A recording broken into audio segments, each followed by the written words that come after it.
Bon, aujourd'hui je vais faire un petit nouveau concept. Parlons de foot tout simplement. Donc là en fond on peut voir, je vais mettre FIFA et je vais faire une carrière avec Liverpool que je vais simuler tout simplement. Mais c'est pas le principal de cette vidéo, ça va être parlons de foot tout simplement parce qu'il y a plein de choses à dire. Bon, aujourd'hui j'ai pris trois sujets au pif. Enfin au pif non, que je maîtrise un petit peu quand même. Donc on va parler tout simplement, commençons par le premier sujet. De toute façon, les trois sujets, je pense, là j'ai pas encore écrit le titre de la vidéo, je suis en train de la faire, mais je pense que voilà, ça va être ce dont je vais parler, je vais mettre le titre. Donc en tout cas, le premier sujet pour cette vidéo, la Ligue 1. La Ligue 1 parce que il commence à avoir des choses intéressantes à dire. Bon, je vais peut-être jouer en même temps parce que sinon le jeu va pas kiffer. Donc, qu'est-ce qui est important avant la Ligue 1 là depuis allez, à peu près 2012, donc ça fait ouais, 4-5 saisons quoi. Bon, la Ligue 1, c'est Paris et puis le reste, quoi. Bon, alors il y a Lyon ou Monaco qui font deuxième. Bon, voilà, bon, il n'y a pas vraiment de concurrence à Paris. Et après, le reste du championnat est pas passionnant, quoi. Franchement, les équipes, on va pas se mentir, ça joue pas extrêmement bien. Il y a Lyon qui joue pas trop mal de temps en temps. Bon, et de temps en temps, c'est nul aussi. Marseille, c'est en train de sombrer. Bon, Bordeaux, c'est moyen. Saint-Etienne, ça joue pas bien. Rennes, c'est une fois sur quatre. Donc bon, mais cette année 2016-2017, la saison commence à être intéressante. Pourquoi? Parce que Paris déjà, ils sont un peu en dessous de ce qu'ils étaient, enfin, un peu, ils sont en dessous de ce qu'ils étaient l'an dernier. Ils se cherchent encore, on va dire. Donc ils sont bons, hein, mais ils sont moins impressionnants, quoi. Ils sont plus capables de perdre des points. Et en plus, maintenant, il y a Monaco et Nice. Et ça commence à devenir intéressant du coup. Parce que bon, en même temps, là, je fais n'importe quoi, hein. Voilà. Voilà, tous les mecs en prêt, vous déconnez, putain. Rappelez de son prêt. Parce que donc, ce qui est intéressant, c'est que Paris, ils sont concurrencés par Monaco. C'est même pas Monaco et Nice, ils sont à 10. Non, non, c'est vraiment Monaco et Nice. Maintenant, ils concurrencent par le jeu. Bon, commençons par parler de Nice. Nice, c'est pas trop mal, mais bon, tu sens que c'est l'équipe, voilà. Et dans les gros matchs, là, on l'a vu en Europa League, ils se sont fait taper, quoi. Bon, ils ont encore pas l'expérience pour aller chercher les gros trucs, quoi. Pour aller chercher les cheats, les vraies places, les bon, voilà. Mais c'est une équipe qui tourne vraiment bien. Il y a un bon entraîneur, ça s'entend bien, ça joue bien. Donc c'est une équipe intéressante, il faut la suivre. Après, Monaco, alors Monaco, c'est. Mais en fait, c'est la première année où t'as l'impression que leurs projets ils sont cohérents. C'est-à-dire que le russe qui a acheté Monaco, il est arrivé, il a dit moi je veux acheter des gros joueurs. Voilà.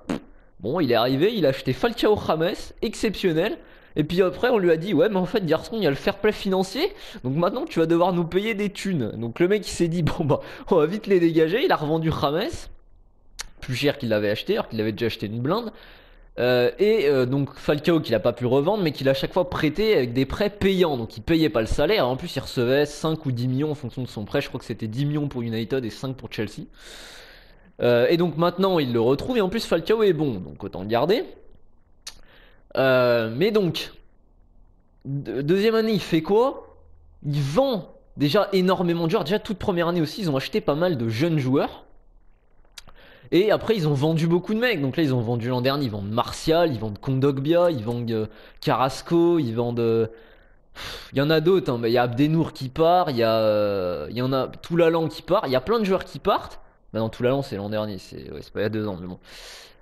Il y a plein de joueurs qui partent et plein de joueurs surtout forts de l'équipe titulaire qui partent. Kurzawa, voilà, j'en ai oublié encore plein, hein, mais bon. Voilà. Et au final, bah, il se retrouve sans rien. Et Jardim, à chaque fois, le mec, il doit construire une équipe donc, pour essayer de faire quelque chose. Sauf que, bah voilà, c'est pas facile quand tu t'enlèves tout le monde. Et cette année, les joueurs qu'ils ont achetés il y a 2-3 ans, et bah, ils commencent à devenir forts. On les voit, hein. Et ils les gardent cette fois. Et surtout, l'équipe, elle est cohérente. C'est la première fois, je crois, depuis 3 ans que Monaco, ils ont une vraie attaque. Ils ont des attaquants en attaque. Des mecs, voilà, ils ont des mecs à leur poste. Des mecs qui jouent bien. L'équipe, elle est cohérente. Elle est franchement pas mal. Et bah, de toute façon, meilleure attaque d'Europe au bout de quoi une quinzaine, presque 15 journées. Meilleure attaque devant le Barça, devant le Bayern, devant le Real. C'est exceptionnel quand même. assez exceptionnel pour être souligné. Donc tout ça pour dire que la Ligue 1 maintenant, alors il y a Lyon, mais Lyon, c'est tellement mal géré en ce moment en fait que si ça continue sur ça, je les vois même pas dans le top 3 de toute manière. Donc pour l'instant les équipes qui font du bien à la Ligue 1 c'est Paris, Nice, Monaco. Il y a Lyon, allez un petit peu là pas trop loin. Il y a eu du Rennes qui font moins pire que les saisons d'avant, mais c'est encore pas génial. Saint-Etienne, ça passe, mais c'est dans le jeu c'est encore très limite. Bordeaux, ils ont fait des bons recrutements. Il y a Menez qui est arrivé. Ils ont comme une attaque avec Malcolm, brésilien, 19 ans, le genre de joueur en général qui voilà, mais bon, c'est pas génial. Et Marseille, bah, va falloir attendre leur mercato d'hiver parce qu'ils sont capables de faire des grosses choses et de revenir un peu plus. Parce que là, bon, ils ont une équipe où c'est Thauvin et les autres. Hein. Là, Sigara, je sais pas où il est passé l'an dernier. C'est le meilleur joueur de la Ligue 1 limite cette année. Que dalle. Donc bon, il y a Thauvin et d'autres mecs avec le mode de Marseille, voilà. Donc on sait pas vraiment s'ils jouent pour Marseille, puisque vu ce qu'ils font, on se demande. Au passage, je ne joue même pas la carrière. C'est dur de faire deux choses en même temps. Ouais, mais toi tu viens d'arriver, t'es un connard aussi. Bon, toi tu restes en prêt. Donc bon, tout ça pour dire que la Ligue 1, ça se rééquilibre un peu. Bon, c'est toujours catastrophique de l'autre côté, hein, vers les équipes du bas, mais ça, à la limite, hein, c'est pas très grave. On s'attend pas à ce que la Ligue 1 devienne le championnat d'Angleterre en un an. Euh, Par contre, voilà, ça fait quand même des équipes compétitives capables de concurrencer Paris. Et ça, c'est intéressant quand même. Oula. Qui es-tu? Salut. Ouh, salut garçon. Toi, je vais bien t'aimer, je sens. Donc voilà, non mais c'est pas mal, il y a quand même des équipes intéressantes, on commence à voilà, on commence à apprécier de regarder certains matchs du championnat de France. Voilà, donc ça devient intéressant et pas qu'en regardant Paris. Donc ça devient vraiment cool. Donc pour l'instant, pour moi je vois quand même bon Paris champion, hein. Même si Monaco est vraiment très très impressionnant, mais je pense qu'ils sont en sur-régime. Je bois un coup, je parle beaucoup. C'est-à-dire que je pense que Monaco ils vont continuer encore un moment comme ça, mais ils vont avoir la Ligue des Champions. Je pense que quand ils vont se faire éliminer, parce que je les vois pas aller jusqu'en finale et gagner, voilà, même s'ils font du très beau jeu, à mon avis ça va les casser un peu. Et puis après le championnat de France, faut tenir. Bon, Paris, ils ont plus d'expérience à ce niveau-là, on verra. Monaco, ils ont quand même une bonne équipe. Moi, je vois quand même Paris champion, mais voilà, Monaco, s'ils continuent comme ça, bah, deuxième minimum facile. Et, euh, et voilà, et Lyon, s'il continue de traîner, ça va être Lyon ou Nice, je pense, troisième. Ça va être l'un des deux, quoi. Lyon ou Nice. Bon, on verra après, mais voilà, pour l'instant, en tout cas, ça devient intéressant la Ligue 1. Voilà, ça c'était le côté Ligue 1. Maintenant, on va passer deuxième partie. Deuxième partie de la vidéo et j'ai toujours pas fini de vendre mes joueurs. Mais bon, c'est pas grave. Putain, Moreno, il est nul dans le jeu. Faut que vous allez partir tous les deux, les gars. Bon, attendez, je vais me concentrer un petit peu sur la carrière là quand même. Ah, toi tu restes en prêt. Ouh, toi t'es pas mal, hein. Cameron Branagan, je sais pas qui t'es, mais bon, j'aime pas ta gueule. Lui peut jouer en plus d'autres postes ou pas? Bien sûr, mais bien sûr. Grujic, ah, lui, pas nul. Henderson, ouais, Henderson. J'adore Liverpool, mais bon, lui, je peux pas trop me le voir. 17 ans? Toi, tu vas partir en prêt un an quand même. Lallana, j'adore ce joueur. Ah, toi, tu restes. Toi, je t'aime trop. Viginaldoum, lui, j'en ai rien à foutre. Ah, mais il vient d'arriver, quel con. Théo Kent? Ah non, Ryan Kent. Pourquoi j'ai dit Théo? Mais Cherfort? Il est taré, ce joueur. Ah non, mais toi, tu te calmes. Lazar Markovic. Alors, toi, je vais te rappeler pour te vendre, tiens. Rien à foutre. Oh, Lucas Leiva, lui, je peux pas me l'encadrer. Il dégage. Oui, j'étais censé parler de foot et faire la carrière en même temps. Comme quoi, je ne suis pas capable de faire deux choses en même temps. Toi, tu vas partir en prêt un an. Alors, faisons deux choses en même temps. Donc, deuxième chose dont on va parler. Je bois à nouveau. Je me dope. Chelsea. Chelsea. Pourquoi Chelsea? Parce que deux choses. Ça va être même Chelsea et Conte. Parce qu'il y a des choses que j'aime bien avec cette équipe, c'est pas du tout mon équipe favorite. Moi voilà, moi je suis vraiment, pour moi l'équipe en Angleterre qui m'a fait le plus vibrer, c'est Liverpool. Donc pour moi Liverpool c'est mon équipe en Angleterre. Et Chelsea, je t'aime pas trop quoi. Mais bon, ça n'empêche pas d'en parler et pouvoir dire positivement. Mais Chelsea cette année, il m'énerve autant qu'il me passionne. C'est-à-dire que Chelsea cette année, le début de saison, il est catastrophique. Au vu de l'équipe qu'ils ont. Et au vu de ce qu'ils ont fait au début, c'était catastrophique, hein. Alors quand maintenant j'entends ouais Conte c'est un entraîneur exceptionnel, nan. Alors excuse-moi mais certes son 3-4-3 en ce moment il marche et il est exceptionnel, il démonte tout le monde avec. On est d'accord. Sauf que le mec, les premières journées, qu'est-ce qu'il fait? Il a mis un 4-4-2 dégueulasse avec... Non, un 4-4-2. Un 4-3-3, pourquoi je dis un 4-4-2? Dégueulasse avec... Enfin, en fait, on s'en fout des mecs devant. C'est surtout les mecs derrière avec Ivanovic arrière droit, alors que c'était mais une évidence qu'il était cramé arrière droit. Il le met quand même. Avec arrière gauche, il y avait Azpilicueta, alors que c'est pas son poste. Dans l'axe, il y avait David Luiz. Alors que les deux, tu sens que c'est pas des patrons de défense. Enfin, je veux dire, sur ce point-là, et il a persévéré. Et Matic au milieu de terrain qui était catastrophique. Conte, il a persévéré à mettre ces joueurs-là alors qu'ils étaient pas bons. Et ça a pas marché jusqu'à ce qu'il change de système. Alors aujourd'hui, on me dit ouais, Conte, il est exceptionnel. Oh là là, regarde son système, d'accord. Mais excuse-moi, mais quand t'es con pendant 2 mois et que d'un coup, c'est même pas que tu dis intelligent, c'est que tu fais quelque chose de logique et vu les joueurs que t'as, évidemment que ça marche. Ne me dis pas le mec est exceptionnel. Pour l'instant, Conte, moi, il a été autant con que intelligent. Donc pour moi, c'est un entraîneur moyen pour l'instant. On verra après. S'il continue comme ça et qu'il va plus loin, parce que pour l'instant, si je dis pas de conneries, Chelsea est premier. Bon, on va pas parler de classement parce qu'en Angleterre, ça peut tourner très vite, hein. Il y a tellement d'équipes fortes, une équipe qui enchaîne, ça va vite. Et puis tu peux vite perdre aussi. Donc, en tout cas, pour le moment, on va dire que Chelsea, c'est bien. Mais ça pourrait être beaucoup mieux, quoi. S'il avait été moins con dès le début, je sais pas, il aurait mis Azpilicueta à droite et Marcos Alonso à gauche. Je suis sûr qu'il prendrait pas, il aurait pas pris autant de buts. Il aurait dégagé Kyle qui était dégueulasse, mais Ivanovic dans l'axe. Il aurait dégagé Matic, mis Fabregas, parce qu'il peut pas se voir Fabregas visiblement, puisque bon, le mec ne veut pas le faire jouer, hein, alors que c'est vrai que Fabregas, on le sait tous, il est nul, hein. Lol. Donc il a été très con. Donc il y a un moment, voilà. Bon, pour l'instant, lui c'est moyen. Après l'équipe de Chelsea, tu le vois. Maintenant, enfin qu'ils ont retrouvé une dynamique, ils ont une équipe exceptionnelle. Donc évidemment qu'ils vont démonter des gueules. En plus, visiblement au mercato d'hiver, ils veulent recruter des joueurs du style Bonucci. Alors là, Bonucci vient de se blesser 2 ou 3 mois, 2 ou 3 mois, je sais plus. Donc est-ce qu'ils vont l'acheter? Bonne question, parce qu'on est quand même déjà presque début décembre.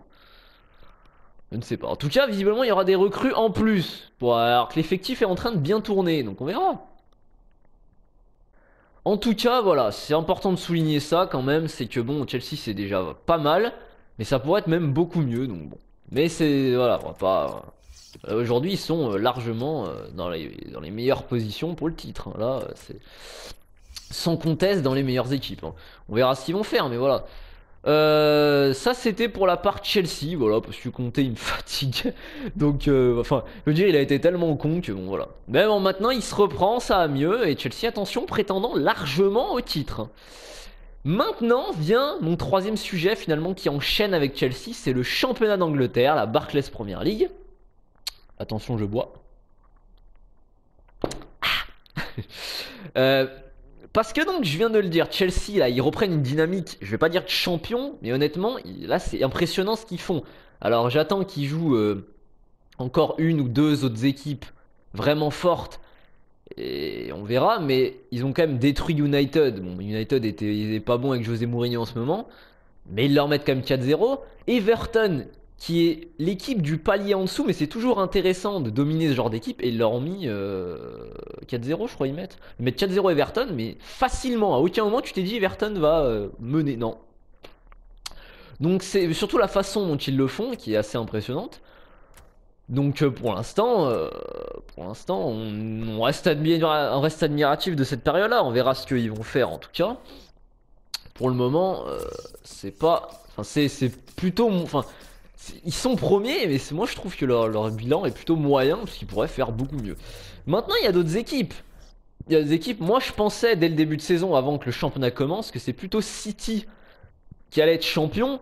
Au vu de leur début de saison et du début de saison des autres, du coup, un United, Chelsea qui était pas du tout à la hauteur, qui étaient peut-être les deux équipes qu'on attendait le plus parce qu'ils étaient tellement fond du trou que voilà. City, ils ont très très bien commencé, Guardiola et tout, et là c'est en train de s'essouffler un peu. Alors, Est-ce que le style de Guardiola il fonctionne ou pas parce que bon, il a aussi des gros joueurs, donc en vrai, ton style de jeu peut ne pas fonctionner, que tu peux quand même gagner des matchs parce que quand t'as Agüero, De Bruyne, Gundogan, euh, Sterling et d'autres joueurs très très forts du style Stones, oui. Enfin, les autres joueurs, hein, bon. Euh, Yaya Touré qui fait même pas jouer par exemple, donc voilà, tu te dis qu'il a quand même un effectif assez complet pour s'en sortir, même s'il joue pas très bien. Mais il joue quand même extrêmement bien, ils s'en sortent pas mal, mais là ils sont en train de piétiner en termes de score, donc ils foutent des 60-70% de possession à tout le monde, mais si c'est pour pas gagner derrière, ça sert à rien. Donc cette équipe est impressionnante dans le jeu, après, là il y a un peu de laisser aller, on va voir, ça fonctionne moins bien. Il y a toujours l'équipe comme Arsenal qui chaque année finit deuxième, troisième. Donc je sais pas, cette année on va dire qu'ils vont finir deuxième ou troisième, comme d'habitude. Euh, on va revenir sur Arsenal. Passons, j'ai déjà parlé bien de Chelsea, un peu de City, mais je pense qu'il n'y a pas grand chose à dire sur City en vrai, hein. Ça va vraiment être une question de dynamique de City. C'est un jeu qui va pas avec l'Angleterre, moi je trouve. Sauf que c'est un jeu par exemple que pratique aussi un peu Liverpool qui se retrouve, honnêtement, il y a eu des matchs de Liverpool où c'était du 80% de possession de balle, ce qui est énormissime. Ça veut dire que, je sais pas si on se rend compte, mais ça veut dire que pendant 80% du temps, quand tu es l'équipe adverse de Liverpool, tu cours après le ballon. C'est de l'athlétisme, c'est plus du foot. C'est plus du foot. Sachant que les 20% du temps où t'as le ballon, l'équipe de Liverpool, ils te foutent un pressing tellement énorme que t'es obligé de balancer devant et de perdre le ballon. Donc c'est assez frustrant. Liverpool, ça marche bien parce qu'il y a cette folie de tous les joueurs. T'as l'impression que tous les joueurs sont capables de te faire une course, une passe, une frappe capable de faire la différence. Ce qui a moins à City. City, t'as vraiment l'impression que c'est le jeu de passe de Guardiola. Il faut que ça joue au sol. Bon voilà, et ça montre un peu ses limites pour l'instant. On va voir, ils peuvent repartir, hein, c'est juste une période. Rappelons quand même que toutes les équipes en Angleterre, même la pire, est quand même déjà à un sacré niveau. Donc, c'est juste une question de dynamique pour City. On verra après si ça continue à s'écrouler par contre. Donc il y a, on va passer vite fait à Leicester et Tottenham. Parce que Leicester, c'est juste l'équipe surprise de l'an dernier qui se tape trois gros joueurs, dont deux exceptionnels. Et les deux joueurs exceptionnels de Leicester l'an dernier ne sont pas Vardy et Mahrez, ce sont Mahrez et Kanté. Parce qu'aujourd'hui, il n'y a plus Kanté, et le milieu de terrain de Leicester, il est inexistant. Enfin, je veux dire, et on le voit bien contre les équipes, ils sont paumés. Leicester, c'est une équipe qui va faire 10-15e. C'est ce qu'elle aurait dû faire l'an dernier, sauf que l'an dernier, toutes les grosses équipes n'étaient pas vraiment présentes. Et voilà, et Leicester, ils en ont profité tout simplement. Donc après, Leicester aujourd'hui sont en train de retrouver pour moi tout simplement leur niveau quoi. En plus ils ont perdu Kanté, qui est pour moi voilà le deuxième meilleur joueur de l'équipe parce que Mahrez c'est vrai fait vraiment une saison où il a fait des choses impressionnantes, mais Kanté pour moi est tout aussi important, voire plus important que lui parce qu'en fait c'est lui qui faisait le 4-4-2. Là aujourd'hui leur 4-4-2 il est moisi quoi, il fonctionne pas. Sans Kanté ça sert à rien. Donc voilà, Vardy c'est un bon joueur. Mahrez, c'est le genre de mec qui est capable de te faire de très grosses saisons comme des saisons où il passe à travers. C'est le genre de mec qui est dribbleur. Je veux dire, ça paraît con, mais si ses dribbles il passe, il est fort. Si ses dribbles il passe pas, il est pas fort. Voilà, tout simplement. Et là, en ce moment, ses dribbles à Mahrez, il passe moins, quoi. Moins que l'an dernier. Il est toujours bon, mais moins impressionnant. Voilà, les équipes savent, et puis son équipe à lui est moins fort. Donc Leicester, ils vont tout doucement reculer vers la 10e, 15e place, qui est leur vraie position. Oui, je bois. Je parle beaucoup. Donc, Tottenham, qui moi est une équipe que je déteste. Voilà, on va pas y aller par quatre chemins. Ça va pas m'empêcher de dire du bien et du mal d'eux. Alors, on l'a vu cette année en Ligue des Champions, ils sont complètement inexpérimentés. Que des mecs comme ça qui ont quasiment jamais joué avec des champions. Et bah voilà, ça a buté tout de suite, hein. Ils sont même pas passés dans la poule de Monaco et du Bayer Leverkusen. Bref, ça c'est peut-être le point positif, c'est qu'ils vont se retrouver à jouer soit pas de Coupe d'Europe, soit l'Europa League. Et que du coup l'Europa League à mon avis ils vont la jouer sans vraiment la jouer en faisant tourner. Donc ça risque de leur laisser un peu plus de temps pour le championnat. Et finalement c'est peut-être positif. Par contre je sais même pas si cette année ils feront dans les 4 premiers, hein. Pourquoi? Parce que cette année l'équipe qui peut tout changer c'est Liverpool qui depuis maintenant que Klopp est arrivé joue bien. Et là il y a vraiment l'équipe de Klopp. C'est-à-dire que l'an dernier il y avait encore 2-3 mecs qui voulaient pas. Par exemple il y avait Benteke qui jouait pas mal de matchs finalement et que Klopp ne voulait pas. Aujourd'hui il l'a dégagé, il a d'autres joueurs, voilà, il y a Sadio Mané, il y a ce genre de joueur que lui il aime bien. et qui fait bien jouer. Donc Liverpool, ils peuvent faire top 4 enfin. Depuis combien d'années? Depuis Suarez, qui avait fait deuxième du championnat d'Angleterre à lui tout seul, hein. Parce que pour arriver à faire rendre son équipe forte alors que depuis 10 ans elle n'arrive pas à jouer en Ligue des Champions, c'est quand même une performance. Donc voilà, ça va quand même faire du bien. Et merde, j'aurais dû faire l'entraînement. Ça va quand même faire du bien à Liverpool, là, cette période Klopp. Et à mon avis, Tottenham, qui justement est une équipe où tu sens que les joueurs, ils peuvent être très forts, mais c'est pas non plus des extrêmement gros joueurs. Moi, je trouve que Liverpool a une meilleure qualité d'effectif que Tottenham. On va voir, l'an dernier, Tottenham était meilleur que Liverpool, il n'y avait pas photo. Cette année, c'est un peu l'inverse. Donc pour moi, Tottenham ne feront même pas top 4, parce qu'il y a Chelsea qui semble sur une dynamique très compliquée à arrêter. Liverpool qui peuvent titiller la 4ème place. City qui à mon avis pour moi seront tranquillement dans les 4 premiers. Derrière il reste des équipes. Alors il y a United qui sont vraiment bizarres, mais en même temps ils prennent des points, donc ils font pas que perdre. Je sais pas qui peut faire les 4 premiers. Oui, Arsenal, j'ai oublié Arsenal, forcément. Ouais, Arsenal, ils ont leur 2ème et leur 3ème place attitrés, c'est à eux, personne d'autre peut les prendre. Bah, ils vont la prendre. Comme chaque année, comme chaque année. Quand tu mets Coquelin, milieu défensif titulaire, tu ne peux pas gagner la BPL. Il y a un moment, faut te réveiller. Monreal arrière gauche, non, c'est pas possible. Enfin bref. Arsène Wenger, c'est ton choix. Donc Arsenal, je vais même pas en parler parce que c'est l'équipe qui chaque année fait en sorte de finir 2ème ou 3ème. Donc ils vont finir 2ème ou 3ème, voilà, tout simplement. Quand tu ne veux pas faire mieux, tu fais pas mieux. C'est une question de volonté, lui ne veut pas. Donc voilà, on va pas l'obliger, hein. Il veut pas. Enfin bref, c'est une équipe qui, comme on peut le voir, moi m'énerve assez parce que j'aime pas spécialement Arsenal. Mais honnêtement, tu attends beaucoup plus de cette équipe, quoi. C'est pas possible quand t'es Arsenal de te contenter d'une 2ème, 3ème place depuis 10-15 ans. C'est pas honteux, mais presque. Donc voilà, il y a un moment, cette équipe, elle est très agréable à voir jouer. Elle a un effectif vraiment intéressant, mais il y a un moment, elle te saoule. T'as envie de leur dire, mais voilà. Si c'est pour pas jouer, bah jouez pas, hein, mais ne faites pas semblant de faire croire que chaque année vous pouvez gagner le championnat, hein. Finissez 3ème tout de suite, on gagnera du temps. Enfin bref. Emre Can, tiens. Oui, je vais dire Can cette fois.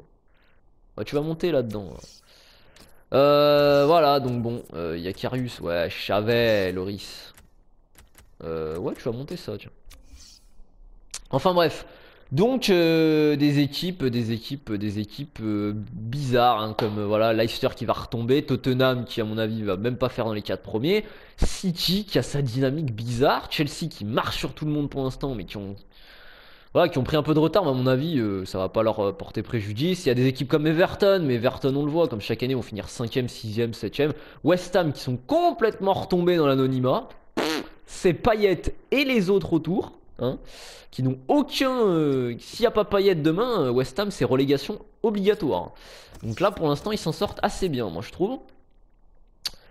Bon après on verra comment ça va faire pour eux, mais bon c'est catastrophique. Enfin voilà, ça fait partie des équipes qui étaient bonnes l'an dernier et qui cette année le sont pas. Voilà, donc qu'est-ce qu'on va avoir? À mon avis, voilà, un Big Four avec, si ça continue comme ça, hein, parce que tout va très vite, surtout le championnat anglais, Chelsea, City, Liverpool et Arsenal, voilà. Donc je pense que pour la première ligue, voilà, hein, c'est à peu près tout. Et c'est à peu près tout pour cette vidéo, donc elle va être peut-être un peu longue, hein, mais bon. Au moins on a pu parler de la Ligue 1, de Chelsea, du championnat d'Angleterre. Finalement j'ai pas tant avancé que ça dans la carrière. C'était histoire de mettre vraiment quelque chose en fond. Mais jouer et parler en même temps c'est compliqué, hein. Donc voilà, j'en ferai une autre avec 3 nouveaux sujets de foot. Et puis assez rapidement.